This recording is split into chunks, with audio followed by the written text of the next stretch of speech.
Peter, thanks very much for your time. What is it about ANZAC Eve and the occasion that Melbourne and Richmond are trying to build?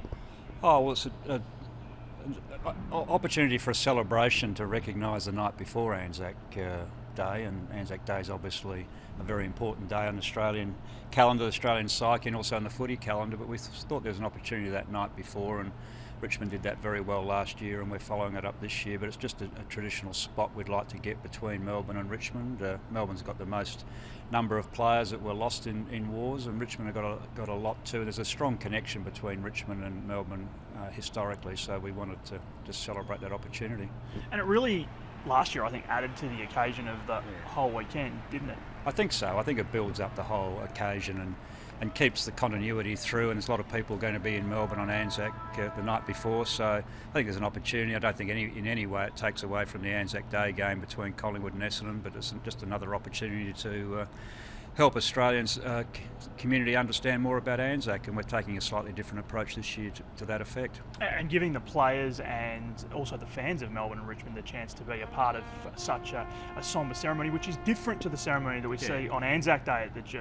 Can you talk us through what you've got planned? Yeah, it's going to be a bit different again from what it was last year, because we've been working with the Defence Force, and the Defence Force are aware that Australians mainly relate ANZAC Day to Gallipoli, which is fair enough, but ANZAC Day celebrates all people that have served and for the country, and so there's been about 73,000 people deployed on operations overseas since 1999, and there's been 42 soldiers that have given their lives for the country since that time as well, and those more, modern operations, the Defence Force and us want to talk about those a bit more and make people aware of the suffering and the circumstances which people are still giving to serve our country. So it's a different kind of reflection that you're working towards this year. That's right, different one. And will you still be able to take opportunity of the nighttime environment? Will that also make it different to the ANZAC Day event? Oh, I think it will be, just because it is night, and there'll be things, there'll be the lighting of the flame, and there'll be the horse carrying the flame from the city, and one of the two of the parents of one of the fallen soldiers will be actually lighting the flame. So it will still be that very night before type experience, but it's slightly different messaging. Has Sunday night provided any challenges for you? And just looking at the calendar, next year it's a Monday night. Are you confident that you can still make this happen next year? Oh, I think it's a long-term plan. I think you can't just do it in 1 year. Last year we were fortunate it was on a Friday night. We understand the challenges of Sunday, but there is a holiday the day after to celebrate ANZAC Day, so we hope people, Richmond and Melbourne supporters, will get along. We hope a lot of other people will come along as well. It's just another part of the celebration of ANZAC Day, and I think if we're going to do this, we have to be absolutely genuine. I don't think you can shift it just because it happens to be a Sunday night and you think people may not want to come. If you're going to run an event like this and tie it to a particular sort of event and historical significance of the country, you have to be genuine and authentic about it. So if that's the night, that's the night. So we can take it as a given then that you'll be going to the AFL and saying we want to do this on Monday night on ANZAC Eve next year? Well, to be honest, we did that this year. Both Richmond and Melbourne did that. There was a bit of trepidation, I think, about Sunday night and whether they'd draw the crowd and whether it'd be a better time slot, but both clubs said no, if we're going to do this we have to be authentic. And that's important to both clubs. So definitely a commitment for next year? Oh, well, that's the AFL's decision to do that. From our point of view, the two clubs are definitely committed to it, but the AFL's got to fixture it. All right, we'll go back to them and put the pressure on them. A couple of other issues while we've got you. First of all, in a footy sense, last weekend, Jack Watts has had so much attention on him in his career. I think I was sitting in the crowd. Melbourne fans were just delighted to see how well he's playing. Oh, well, everyone keeps talking about Jack Watts, don't they? There's 21 other guys out in the field that contributed. Jack had a good game. Jack's playing pretty good footy this year, and we're all pleased about that. He feels like he's been around forever, but he hasn't. He's only 24, so perhaps he's just entering the best stage of his football life. Perhaps he's getting the sort of development and from the coaches that he's needed in the last year or two, and maybe it's starting to all come to fruition. But he's just another relatively young player that he's part of the team that we're trying to build for the future. He is out of contract though. If he keeps playing like that, might put his value up. Oh, well, we'll worry about the contract when it comes along. Now, Just a couple more quick issues, more broadly. Yeah. Women's footy, first of all. Melbourne, I think, is intrinsically linked with women's footy. How's your bid coming along? And kind of can you tell us what's your bid look like, and how confident are you that you're going to get that over the line? Well, you're right when you say Melbourne intrinsically linked. I think the AFL's position in women's football is largely a result of what Melbourne and Bulldogs have done over the last few years to grow the game, and it's a credit to AFL that they picked up the opportunity for a national competition, but Melbourne and Bulldogs certainly led that way, and I think both of those clubs deserve recognition for that and are getting it, to be frank. The bid is just meeting, it's due on the 29th of April. We're meeting the conditions that are in the bid document. We've got a lot of people working on it.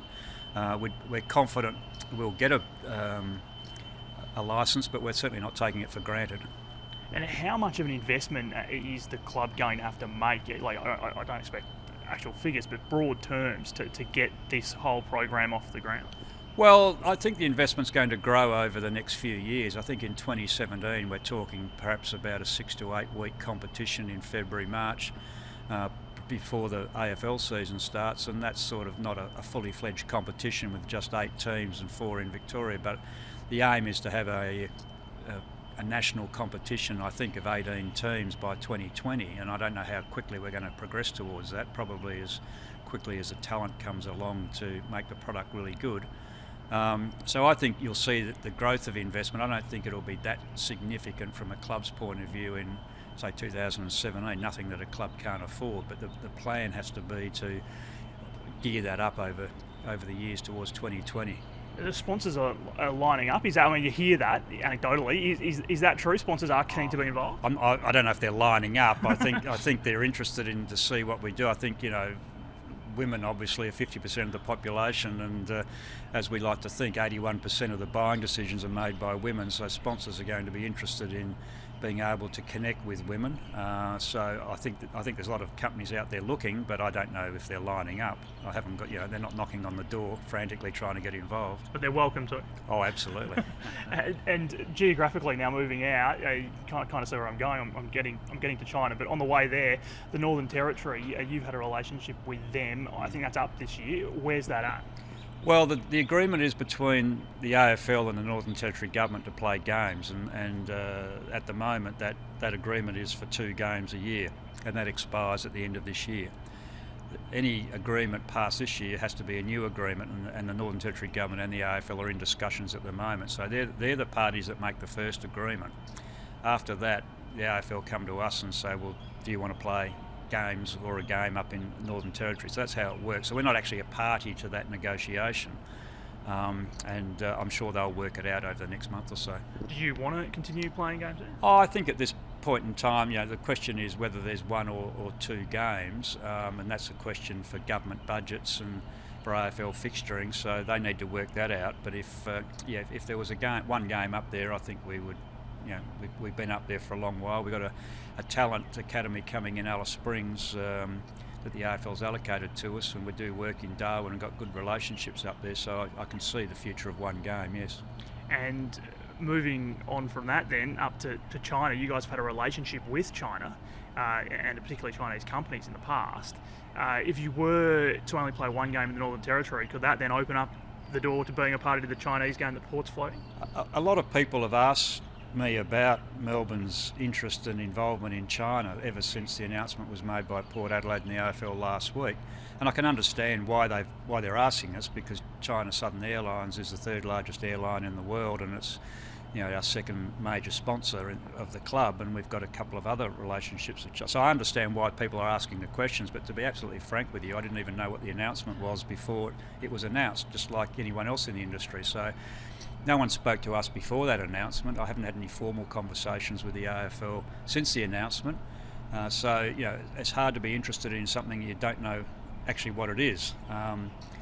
There's been suggestions we might play a game in 2017, but I don't actually know what the arrangements are or what the details are. So if someone wants to sit down and talk to us about that, we'd probably be very willing to talk. But this idea that Melbourne is the other club, that's news to me at this point in time.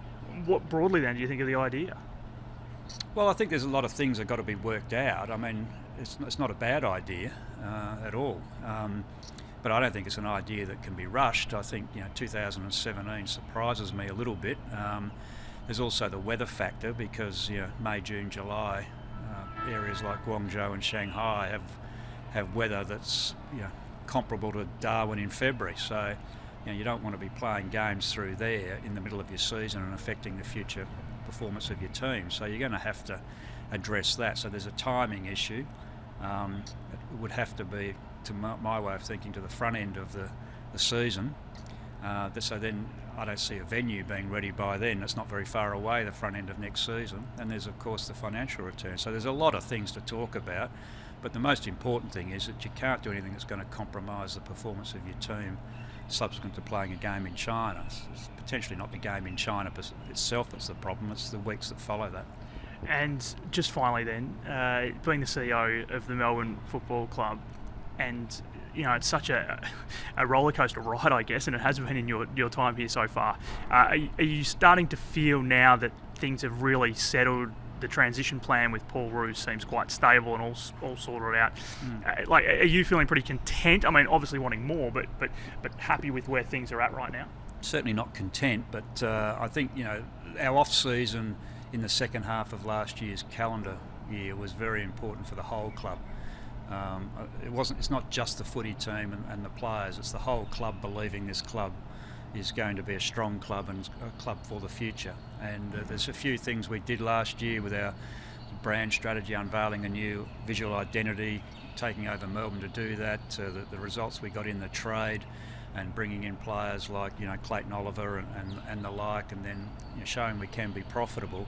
All those things actually act as sort of a tipping point and make the staff and the players believe that the club is going in the right direction, and then they all sort of, the motivation that creates. I've seen that. I've seen the level of energy around the footy club sort of November through February, March, very much stronger than any other time I've seen it. I think that's translated into the players to a degree. We're going to have our ups and downs still, and no one can explain the Essendon result or the approach to the game more the point than the result, but players don't know, I don't know, Roosie doesn't know, but it happened and we just got to move on. Young teams do those sort of things, so there'll be some more ups and downs, but I'm very, very confident we're on the right path, and I'm really confident we've got a playing list that's going to make this footy club very good in the future. It's just how long that's going to take. Well, good luck with it. Thanks very much for your time. Thank you very much. Cheers.